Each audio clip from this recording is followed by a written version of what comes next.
저와 여러분이 함께 읽은 히브리서 10장은 계속해서 옛 언약의 제사 제도와 새 언약의 그리스도의 제사를 비교해 왔는데 이것을 마무리하고 배교하지 말고 서로 잘 격려해서 믿음으로 인내해야 한다는 내용을 주로 담고 있습니다. 자, 이러한 내용을 좀 더 우리가 구체적으로 살펴보도록 하겠습니다. 자, 히브리서 10장 1절부터 10절까지는 옛 언약의 제사 제도와 새 언약의 그리스도의 제사를 비교하는 거 계속해서 좀 하고 있습니다. 그런데 율법을 무엇에 비교하느냐? 장차 올 좋은 일의 그림자다. 그렇게 표현합니다. 참 형상이 아니다. 참 형상은 예수 그리스도죠. 참 형상이 아니다 그렇게 이야기합니다. 자, 이렇게 그림자와 참 형상 너무나 다릅니다. 우리가 TV 드라마를 보게 되면 1화가 끝나면 2화에 대한 예고편이 잠깐 나옵니다. 시청자로 하여금 어떻게 극이 전개될 것인가 호기심을 불어넣는 것입니다. 예고편은 뭔가 2화가 이런 내용일 것이다 알려주는 거예요. 마치 그림자와 같아요. 그리고 2화가 시작되는 것이 진짜 오리지널이에요. 이것이 바로 성경에 표현하면 참 형상이라고 할 수가 있습니다. 여러분, 그런데 지금 드라마 1화를 했는데 2화 예고편을 보냈어요. 그런데 2화를 완전히 그렇게 끝내지 않는 상태에서 예고편을 내보낼 수가 있을까요? 없을까요? 내보낼 수가 없는 거예요. 마찬가지입니다. 여러분, 구약이 그림자로서 예고편처럼 먼저 와 있는 거예요. 그리고 하나님은 이 구약을 예고편처럼 내보냈는데 그냥 하나님께서 이 예수 그리스도를 이미 머릿속에 그려 넣으시고 최종적으로 이것을 가장 중요한 것으로 여기시고 예고편처럼 마치 율법을 미리 말씀하셨다는 것입니다. 즉, 시간적으로는 율법이 먼저 나오고 그 이후에 예수 그리스도의 제사가 완전히 이루어져서 우리의 구원이 이루어지게 되었지만 하나님의 계획 속에서는 율법은 예고편과 같은 그러한 역할을 하는 존재이지 참 형상은 아니다. 이러한 내용이 지금 1절에서 10절까지 전개되고 있습니다. 자, 그러면서 예고편에는 모든 것을 보여줄 수가 없습니다. 한계가 있습니다. 자, 율법의 한계 몇 가지가 있을까요? 자, 1절에 보면 율법의 한계는 언제나 온전하게 할 수 없느니라 이렇게 말씀하고 있습니다. 동물 제사를 통해서 우리 육체를 정결하게 할 수 있습니다만 양심, 죄의식 이걸 제거하지 못합니다. 그래서 온전하게 하는 제사가 아니라 어느 정도 죄를 없애기는 없애지만 완전히 없앨 수가 없는 것입니다. 이게 바로 율법의 한계입니다. 자, 2절에도 율법의 한계가 기록되어 있습니다. 단번에 정결하게 되어 다시 죄를 깨닫는 일이 없으리니.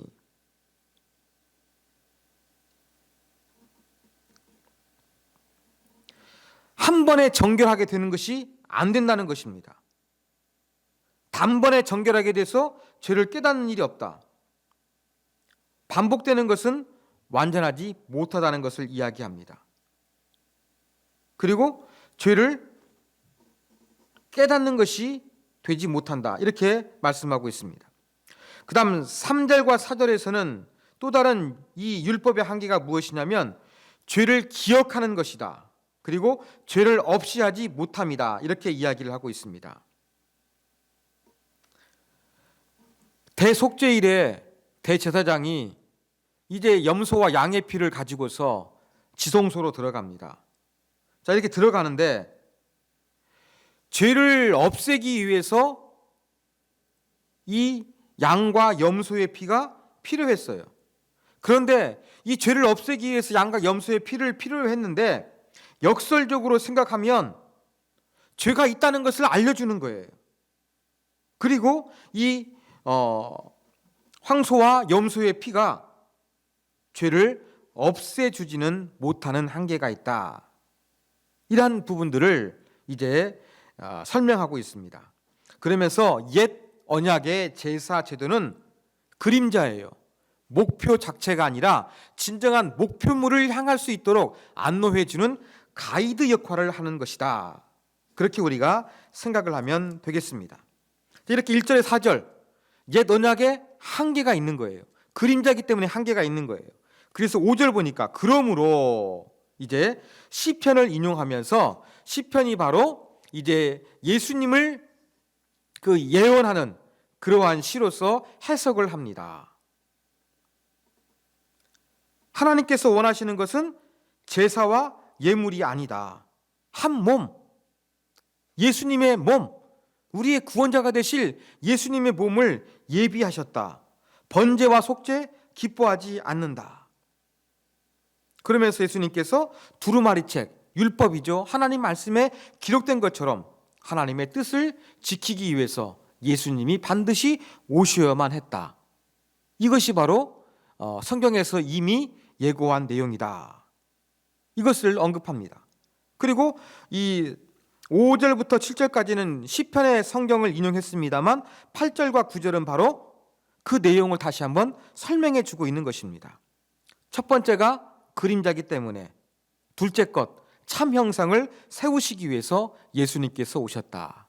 이러한 내용을 가지고서 율법과 예수 그리스도를 대조하고 있습니다. 이미 우리가 지난 시간에 또 그 전에도 살펴봤던 내용인데 이제 이렇게 해서 거의 마무리가 되어져 갑니다. 자, 그러면서 11절과 18절에는 이 예수 그리스도의 제사가 얼마나 완전한 것인가, 최종적인 것인가, 이 내용을 설명하고 있습니다. 자, 그러면서 11절과 14절에서는 제사 드리는 질적인 차이가 있기 때문에 제사장의 모습을 그렇게 비교하고 있습니다. 11절에 보면 제사장마다 매일 서서 섬기며 자주 같은 제사를 드리되 이렇게 이야기하고 있죠. 제사장은 제사를 드리기 위해서 서 있다고 표현하고 있습니다. 그런데 12절에 보면 오직 그리스도는 죄를 위하여 한 영원한 제사를 드리시고 하나님 우편에 앉아 있는 거예요. 이제는 예수님의 제사 제도가 완전하다는 것을 보여주는데 이 제사 드렸던 제사장들과 예수님의 차이점을 보여주고 있는 거예요. 우리 집안에서 집안일을 많이 하시는 가정주부들은 잘 알고 계실 것입니다. 여러분, 집안일이 잘 정리되지 않았는데 여러분 편히 앉아서 쉬실 수가 있습니까? 아니잖아요. 우리 가정주부들은 집안에 막 정리하고 막 설거지하고 막 빨래 정리하고 이런 것들 모든 것들이 끝나야지 편안하게 앉을 수가 있는 거예요. 일이 다 끝나지 아니하면 편안하게 앉을 수가 없습니다. 그래서 이 매번 불완전한 제사이기 때문에 구약의 제사장들은 늘 제사를 드리기 위해서 스탠바이, 서 있다 이렇게 표현하고 있는 겁니다. 그런데 예수님은 한 번에 완전하고 영원한 제사를 드리셨어요. 한 번에 끝내신 거예요. 모든 일을 끝내셨으니까 예수님은 어떻게 하실 수 있습니까? 앉아 계시는 거예요. 모든 것을 끝내시고 앉아 계시는 거예요. 그러면서 13절 보니까 이제는 안식을 취하시면서 이 하나님의 때에 원수들을 자기 발등상이 되게 하실 때까지 기다리신다. 이렇게 표현하고 있습니다. 14절도 그냥 예수님께서 이렇게 한 번의 제사로 영원하고 온전한 제사를 드리셨다. 이 내용을 다시 한번 반복하고 있습니다.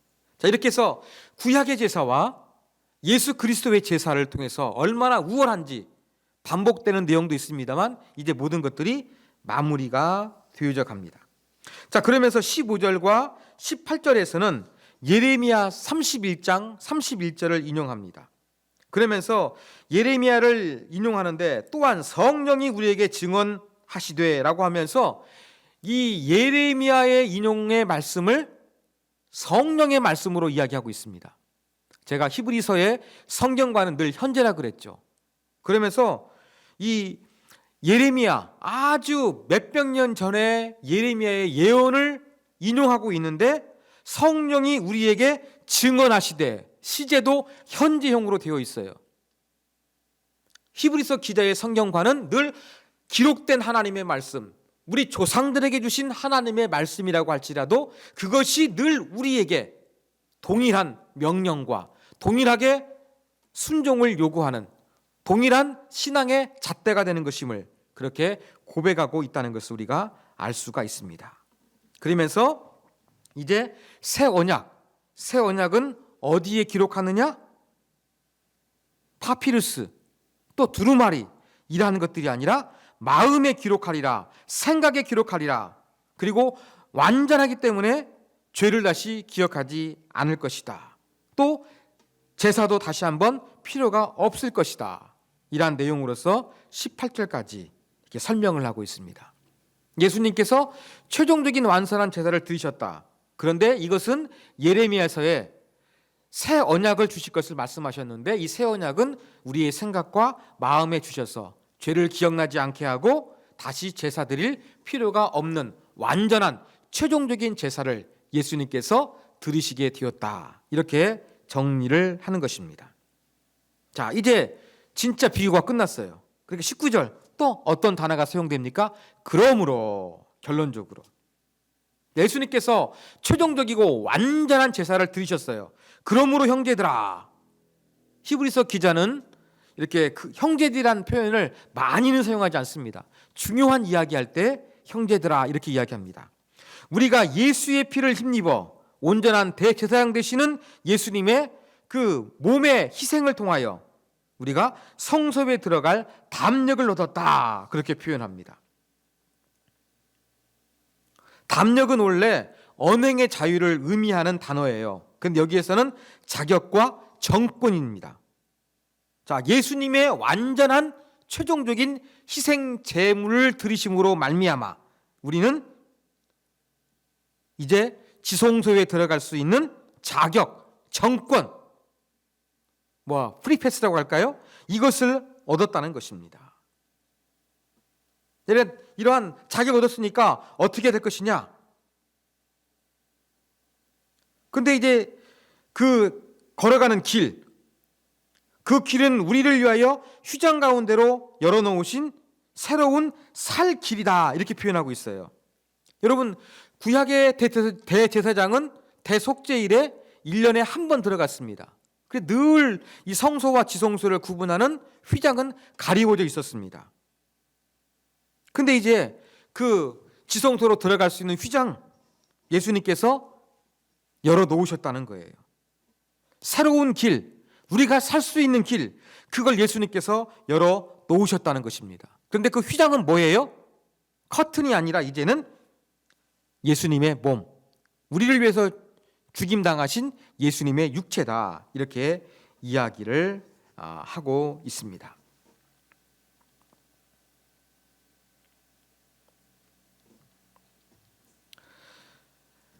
또 하나님의 집 다스리는 큰 제사장이 계심에 우리가 어떻게 할 것인가 이야기합니다. 22절, 우리가 마음의 뿌림을 받아 악한 양심으로부터 벗어나고 몸은 맑은 물로 씻김을 받았으니 참 마음과 온전한 믿음으로 하나님께 나아가자. 자, 성소에 들어갈 담력, 자격을 얻었어요. 예수님의 몸이 찢기심으로 말미암아 이제 지성소를 가리고 있는 문이 쫙 열리게 된 거예요. 언제나 들어갈 수 있게 된 거예요. 그러니까 어떻게 해야 되느냐? 22절에서는 참 마음과 온전한 믿음으로 하나님께 나아가자. 그렇게 이야기를 하고 있습니다. 이 과거에 열리지 않았던 길, 하나님께 나아갈 수 있는 길, 새로운 길, 우리가 사는 길이 열어졌으니까 참된 마음과 충만한 믿음을 가지고 믿음으로 나아가자. 이것을 권면하고 있는 것입니다. 자, 23절에서는 무엇을 권면합니까? 또 약속하신 이는 미쁘시니 우리가 믿는 도리의 소망을 움직이지 말고 굳게 잡고, 믿는 도리의 소망을 굳게 잡으라고 이야기하고 있습니다. 믿는 도리가 무엇일까요? 믿는 도리. 이 믿는 도리는 신앙 고백을 의미합니다. 이때도 보면은 이렇게 신앙 교육할 수 있는 이렇게 좀 신앙 고백서 같은 것도 있었나 봅니다. 이러한 신앙 고백, 우리가 하는 신앙 고백을 잘 붙잡고 소망을 가지고 있어야 된다. 그렇게 이야기하고 있습니다. 이 신앙 고백의 소망을 이야기하고 있는 거예요. 그런데 이 신앙 고백을, 소망을 가지고서 붙잡아야 되는 이유가 무엇이냐? 약속하신 이는 미쁘시다는 것입니다. 쉽게 말해서 약속하신 분은 신실하시다는 분입니다. 반드시 약속하신 분이 약속을 지킬 만한 신뢰가 가는 분이기 때문에 우리가 신앙 고백을 했던 그 내용에 대한 참된 소망을 가지고 살아가야 한다. 이것을 지금 강조하고 있습니다. 자, 세 번째, 이제 성소에 들어갈 담력 얻었으니까 24절에서 뭘 이야기하느냐? 서로 돌아보아 사랑과 선행을 격려하며, 그렇게 이야기하고 있습니다. 서로 돌아보아 사랑과 선행을 격려하자. 이거 세 번째 권면입니다. 믿음으로 하나님께 나아가자.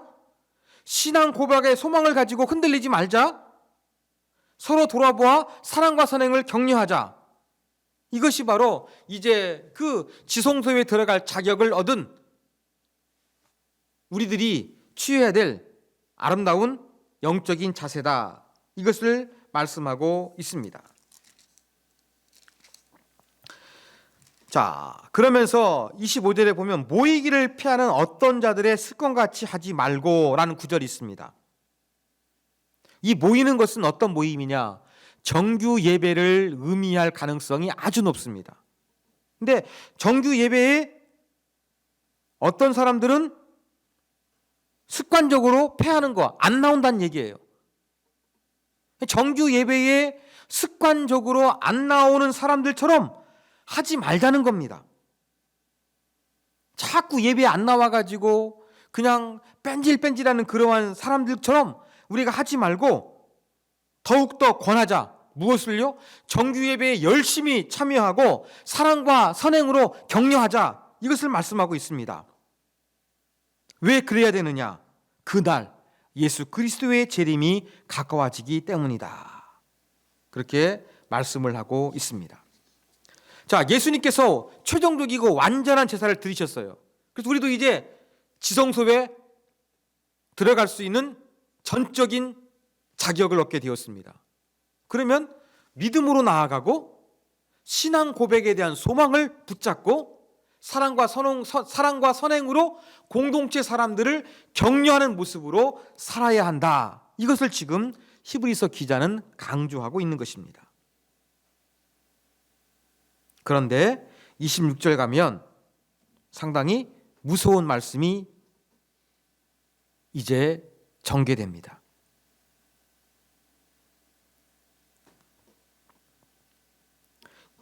우리가 진리를 아는 지식을 받은 후, 이건 개종한 이후입니다. 예수님을 믿은 이후에 짐직, 고의적인 걸 이야기합니다. 고의적으로 죄를 범한 즉 다시 속지 않은 제사가 없다는 이야기입니다. 예수님께서 완전한 단 한 번의 영원한 제사를 드리셨어요. 그런데 의도적으로 죄를 범해버리고 예수님의 피를 부인해요. 한 번밖에 없는 완전한 제사를 드렸는데 이 자체를 부인하게 되면 어떻게 되겠습니까? 논리적으로 다시는 용서받을 수가 없다는 거예요. 이것을 상기시켜 주는 겁니다. 그러면서 27절, 오직 무서운 마음으로 심판을 기다리는 것과 대적하는 자를 태울 맹렬한 불만 있느니라. 하나님의 무서운 심판, 이 심판으로서 우리를 완전히 불로 태워버릴 맹렬한 풍문불만 존재한다라고 하면서 이 신앙을 잘 지키는 것이 얼마나 중요한지 무섭게 경고하고 있습니다. 여러분, 히브리서 6장에도 이 배교의 위험성에 대해서 경고했는데 내용을 비교해 보면 10장에 와가지고 아주 더 강력한 단어가 사용되고 있습니다. 그러면서 너희가 믿음이 있지만 이렇게 모이기를 피하는 어떤 자들의 습관처럼 모이지 않고 믿음에서 떠나고 배교하게 되면 그리스도의 피를 부인하게 되면 심판을 받을 것이다. 그런데 구약에서 그 심판받았던 그 흔적들이 있다라고 하면서 구약의 두 군데를 인용을 합니다. 28절, 모세의 법을 폐한 자도 두세 증인으로 말미암아 불쌍히 여김을 받지 못하고 죽었거든. 무슨 말일까요? 모세의 법, 율법을 폐하는 거예요. 율법을 부인하는 거예요. 우상 숭배하고 하나님의 이름을 모독하고 거짓 예언하는 거, 이러한 중요한 것들이 포함되겠죠. 이렇게 율법을 범한 자는 두세 명의 복수적인 증인만 있으면 어떻게 했느냐? 동정하지 않고 아주 가차없이 그냥 돌로 쳐서 죽게 만들었다는 이야기입니다. 이렇게 모세의 율법을 범했던 사람도 최소한의 증인만 있으면 이렇게 끔찍한 처형을 당했는데, 하물며 예수님의 보혈의 은혜를 의도적으로 부인하고 믿음을 떠나버리게 되면 은혜의 성령을 모욕하는 것은 더 큰 형벌이 너희 가운데 기다릴 것이다. 그러므로 이 믿음에서 떠나는 것은 더 큰 하나님의 심판이 있으니까 너희가 떠나지 말아야 된다. 이걸 강조하고 있는 것입니다. 30절, 또 한 가지 구약 성경을 인용합니다. 원수 갚는 것이 내게 있으니 내가 갚으리라 하시고. 원수 갚는 거, 재판장 되시는 하나님 누구십니까? 재판장 되시는 분이 누구십니까? 하나님이라는 이야기입니다. 이 배교제에 대해서 하나님이 뭐 하신다는 거예요? 심판하신다는 것입니다. 여기서 심판하시는 하나님의 성품을 30절은 강조하고 있는 거예요. 또다시 주께서 그의 백성을 심판하시리라 말씀하신 것을 우리가 아노니. 너희가 모임을 폐하면서 이렇게 예배 안 드리고 믿음에서 떠나게 되면 우리에게 심판이 기다리고 있는데, 하나님은 심판의 하나님으로 구약 성경에서 이미 나타내셨다. 이것을 기억하라는 것입니다. 그러면 31절, 살아계신 하나님의 손에 빠져 들어가는 것이 무서울진저. 하나님의 손은 구원의 손인과 도움의 손이 아니라 여기서는 뭐 합니까? 심판의 손으로 빠져 들어가는 걸 이야기하고 있는 거예요. 그러니까 이렇게 다시 한번 너희가 예수님 믿었다가 예배 잘 안 드리고 예수 그리스도의 그 구원의 은혜 부인해 버리면 이것이 정말로 너희가 용서받기가 힘들다. 구약의 율법에 잘못한 사람을 최소한의 증인이 있으면 때려 죽였는데 예수님을 부인하면 더 큰 하나님의 심판이 있을 것이다. 하나님은 심판하시는 성품을 가졌기 때문에 그 하나님의 무서운 손에 너희가 범죄해서는 안 된다. 이것을 강력하게 경고해 주고 있습니다. 자, 이러한 무섭고 신랄한 경고에 이어서 32절에서는 또 분위기가 바뀝니다. 우리가 히브리서 내용을 지금 강의에 살펴봤는데 히브리서 기자는 막 겁도 줘요. 너희가 구원 받는 줄 아는데 너희가 구원 받지 못할 수도 있다. 그렇지만 내가 너희들이 구원 받을 줄 확신하노라. 다시 또 보듬었던 기억이 있거든요.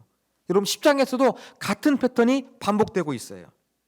이렇게 26절부터 31절까지는 신앙을 저버리게 되면 얼마나 큰 하나님의 심판과 또 하나님의 노하심이 기다리고 있는지를 강조해서 조금 신앙적으로 각성할 수 있도록 경각심을 줬어요.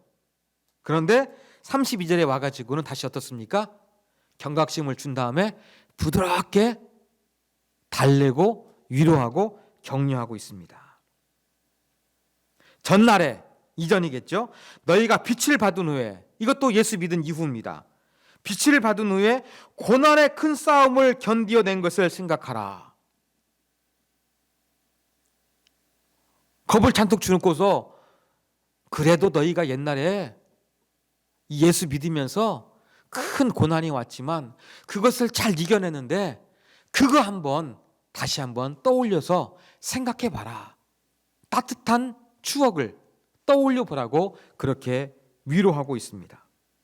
자, 그 내용이 무엇이냐? 33절. 혹은 비방과 환난으로서 사람에게 구경거리가 되고 혹은 이런 형편에 있는 자들과 사귀는 자가 되었으니. 두 가지예요. 자, 히브리서 편지를 받는 이 수신자들이 예수님에 대한 신앙 때문에 비방과 환난으로 사람들에게 어때요? 구경거리가 됐다는 거예요. 직접 고난을 당하는 당사자가 되었다는 것입니다. 그런데 혹은 이런 형편에 있는 자들과 사귀는 자가 되었다. 직접 고난 당하지는 않았지만 고난 당하는 사람들의 편을 들어주는, 같은 편이 되어주는 이러한 신앙의 동지애를 발휘했던 것을 기억해 보라는 것입니다. 너희가 예수님 믿고서 고난을 받아도 또 막 사람들의 조송거리가 됐던 거, 그때의 아름다운 모습 한번 떠올려 봐라.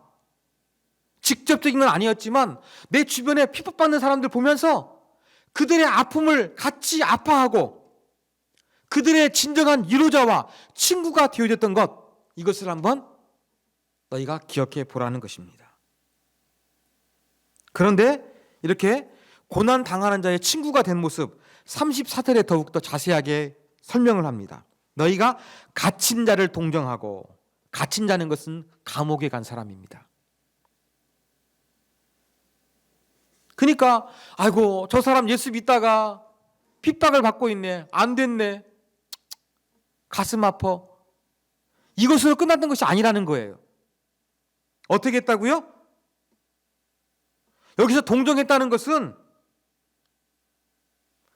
뭔가 행동으로서 그들을 실제적으로 돕는 것을 포함하는 것입니다. 여러분, 고대 사회에서 감옥에 간 사람이 인권이나 제도를 있겠습니까? 고대 사회에 감옥에 갇힌 사람은요, 누군가 돌봐주지 아니하면 굶주림과 헐벗음에 아주 힘들게 살아야만 했습니다. 그런데 이렇게 믿음 때문에 감옥에 갇힌 사람이 있다고 한다 그러면 그런 사람들에게 먹을 거, 입을 거 제공해주고 기도해주고 위로해줬다. 지금 이것을 이야기하고 있습니다. 근데 심지어 어떤 일이 있었다고요? 너희 소유를 빼앗는 것도 기쁘게 당한 것은. 주변에 핍박당하는 사람 친구가 되어주고 막 물질로 마음으로 도와줬어요. 그뿐만 아니라 진짜 내가 그 사람 도와주다가 내 재산까지 몰수를 당하는 거예요. 나 망했잖아요, 경제적으로. 근데 그것을 기뻐했다는 거예요. 이렇게 너희가 성령 충만했던, 예수님을 잘 믿었던 그 시절을 너희가 한번 기억해보라. 너희가 왜 그랬느냐? 이 땅의 재물보다 더 낫고 영귀한 소유, 재물이 있다는 것을 알았기 때문에 너희가 고난 속에서도 그렇게 기뻐했고 인내했다. 이것을 다시 한번 떠올리면서 믿음으로 격려해 주고 있습니다. 또 그러므로 결론적이죠. 그러므로 너희 담대함을 버리지 말라. 이 담대함은 무엇입니까? 믿음의 담대함이에요. 신앙의 담대함이에요. 환난이 오는 것에 대해서 믿음을 버리지 말라는 것입니다. 이러한 믿음의 담대함이 있으면 뭐가 있다고요? 큰 상이 있다는 것입니다. 그런데 큰 상을 얻기 위해서 36절 뭐가 필요해요? 인내가 필요하다. 그 큰 상은 약속으로 표현되고 있습니다. 인내가 필요한데, 큰 상을 얻기 위해서 인내가 필요한데 그것이 때가 되면 너희에게 약속으로 받게 될 것이다. 그러면서 다시 한번 37절과 38절에서는 다시 구약을 인용합니다. 자, 잠깐 후면 오시리니 지체하지 아니하시리라. 너희가 인내해야 되는데 무조건 막연한 인내가 아니라 끝이 있다는 거예요. 때가 있다는 거예요. 그때까지만 참으라는 겁니다.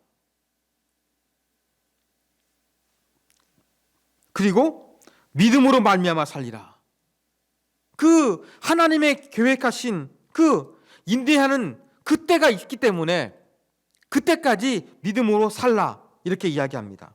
그러면서 또한 뒤로 물러나면 배교하게 되면 내 마음이 그를 기뻐하지 않을 것이다.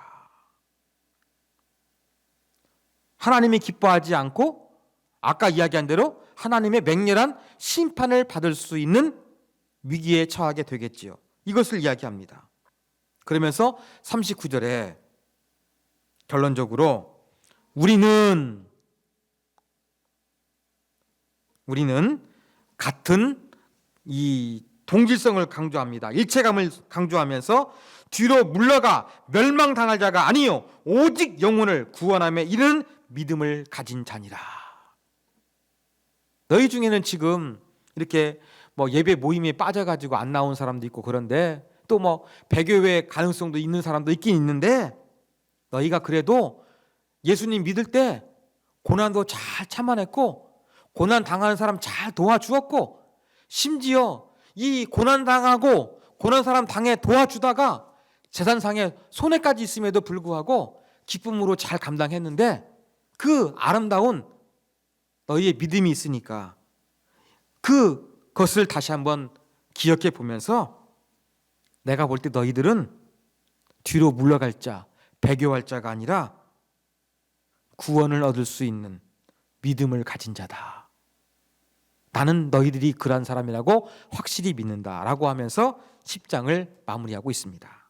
자, 적용입니다. 자, 오늘 적용은 두 가지입니다. 첫 번째, 여러분 그리스도인의 삶은 믿음, 소망, 사랑의 삶을 살아야 됩니다. 여러분 제가 이제 그 휘장이 갈라져 가지고 예수님 때문에 우리가 지성소에 들어갈 수 있는 담력을 얻었다 말씀을 드렸죠. 그때 22절 온전한 믿음으로 하나님께 나아가야 된다고 말씀드렸습니다. 23절 믿는 도리 즉 신앙 고백의 소망을 굳게 붙잡아야 된다고 말씀을 드렸습니다.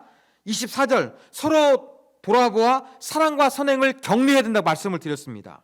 자, 22절의 믿음, 23절의 소망, 24절의 사랑이 반복되고 있습니다.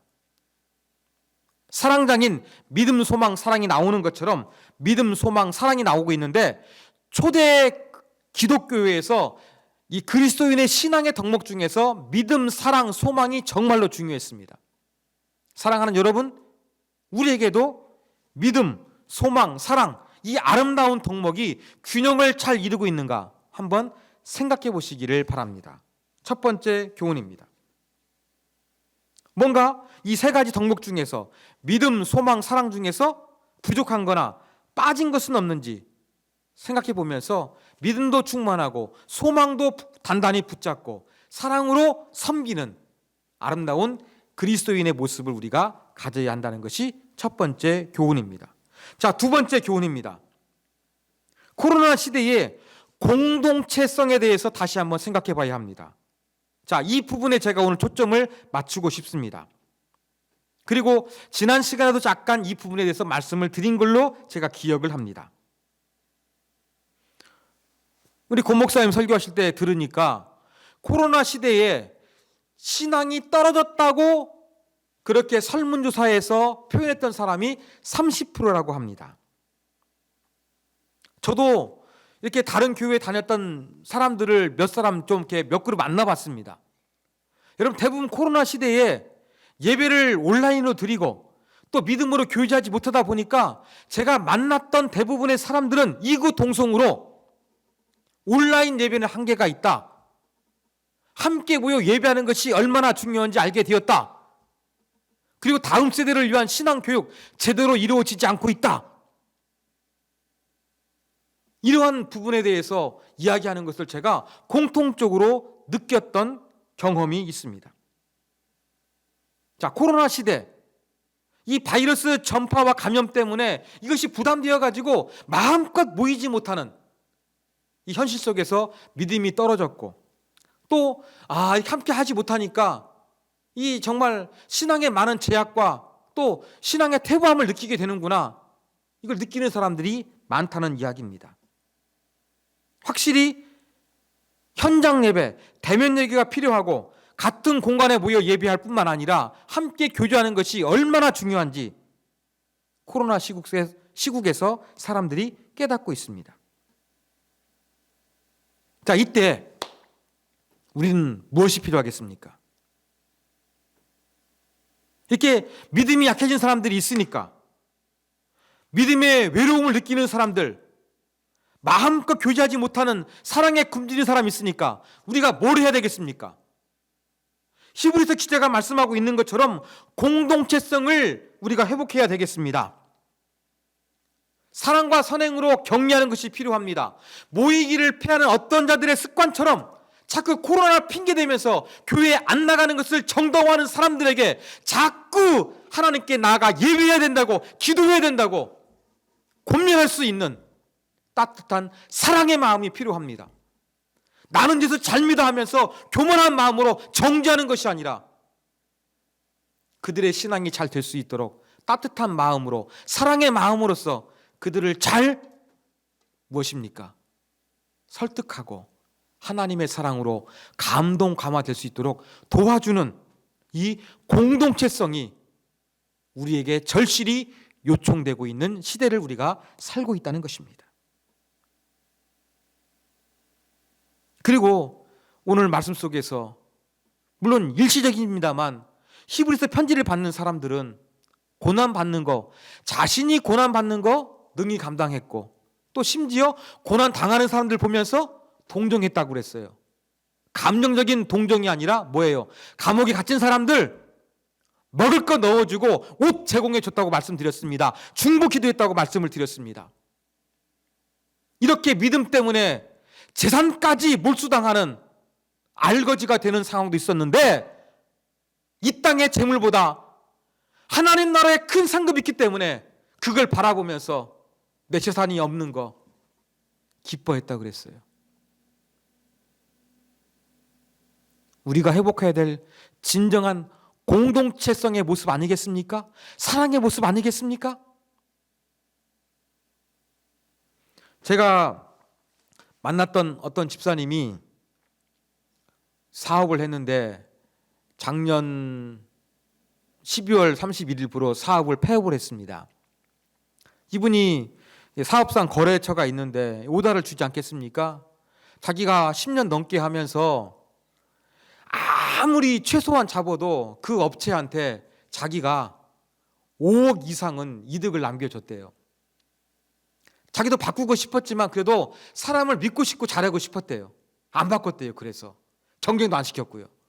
그런데 뭐 이제 좀 출판업계에 좀 부도가 났나 봅니다. 그 부도 때문에 이분도 피해 입게 되고, 모든 이 출판 관련된 사람들이 이 돈을 떼일까 봐 모든 걸 회수하는 상황이에요. 그러니까 이 집사님이 운영했던 사업장에도 뭘 요구했냐면, 자기가 1,000만 원대를 월마다 결제하고 있는, 몇천만 원 결제하고 있는데 몇백만 원 부도가 나니까 빨리 결제해달라고 막 달달 볶더래요. 그때 이 주사님이 나는 이렇게 믿으려고 가급적 경쟁도 안 붙이고 바꾸지도 않고 내가 볼 때는 정말 최소 5억 이상은 벌었는데 몇백만 원 앞에 나한테 이런 모습 보이니까 이게 바로 현실이구나, 내가 세상을 몰랐구나, 그런 걸 느꼈다고 합니다. 돈 앞에 사람들이 이렇게 냉정해집니다. 그런데 우리 그리스도인은 좀 달랐으면 좋겠습니다. 믿음 지키기 위해서, 믿음이 연약한 사람들을 돕기 위해서 내가 물질적인 손해보는 것까지도 기뻐할 수 있는 이러한 모습이 진정으로 하나님을 섬기는 모습 아니겠습니까? 하나님의 사랑으로 이 성도들을 사랑하는 모습 아니겠습니까? 코로나 시국에 믿음이 없는 사람 도와줘야 합니다. 기도해야 합니다. 격려해야 됩니다. 우리 꼭 말로만 하지 않았으면 좋겠습니다. 성경의 기준은 우리가 생각하는 것보다 훨씬 높습니다. 더 많은 것을 들여서 코로나 시국 가운데 믿음이 약해지는 사람들, 교회 안 나오는 것을 정당화하는 사람들 정죄하는 것이 아니라, 꾸짖는 것이 아니라 사랑의 마음으로 잘 섬기고 풀어주고 믿음으로 돌아올 수 있도록 도와주고, 또 아낌없이 하나님이 우리 가운데 주신 물질이 있으면 그것을 가지고 사랑을 실천할 수 있는 저와 여러분이 되기를 간절히 소망합니다.